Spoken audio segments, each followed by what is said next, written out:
Case studies of non-compliance. One of the mostly received questions from our audience is the potential consequences of non-compliance with the federal regulations regarding business partner screening process. In this short video, we'll talk about the consequences of non-compliance and we'll take a look at a few examples of administrative, civil, and criminal penalties. PayPal is a recent example of a company which was involved in the business with sanctioned countries and denied persons.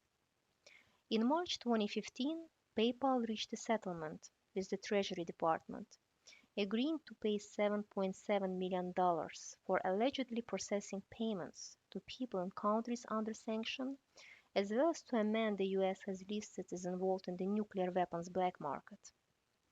The issue was PayPal's neglect to screen their and process transactions until 2013. Although the company made moves to prevent transactions involving sanctioned countries as early as 2006, its policies were lax until in July 2011 the company implemented a short-term fix in which PayPal could scan live transactions for sanctions-related keywords and evaluate any potential matches while the completed payments were held in a pending status.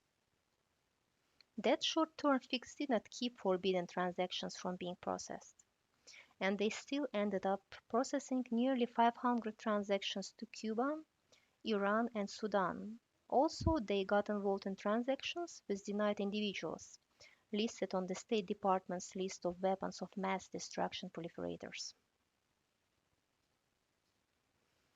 In another example of the non-compliance with regulations, both AXA Equitable Life Insurance Company and Humana were involved in the same violation and received findings from OFAC regarding violations of the foreign narcotics kingpin sanctions regulations.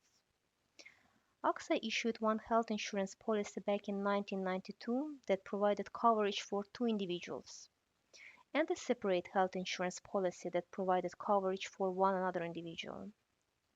OFAC in 2009 designated these three individuals and added them to the SDN list. Unfortunately, neither AXA nor the third-party administrator screened the names of the policyholders serviced by the administrator, and as a result, both companies failed to identify and block the policies and premium payments in which one or more of the above referenced SDNs had an interest. Humana Incorporated is the parent company of Kanawha Insurance Company and received the finding of violation of the foreign narcotics kingpin sanctions regulations. At the time of the designations, Kanawha was serving as the third-party administrator for a series of insurance policies issued by a separate unaffiliated company. Kanawha provided various functions in connection with these policies, which included servicing the policies, collecting premiums, and answering general inquiries from insured parties.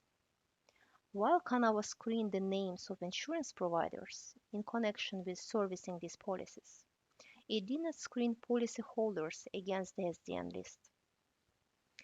In another recent example, Compass Bank was found guilty of violating the foreign narcotics kingpin sanctions regulations. In 2013, OFAC designated two individuals as narcotics traffickers. Compass maintained separate accounts for and on behalf of these individuals. Compass then failed to identify and block these accounts due to misconfiguration in the bank sanction screening software. Government considered Compass causing potential harm to a U.S. economic sanction program.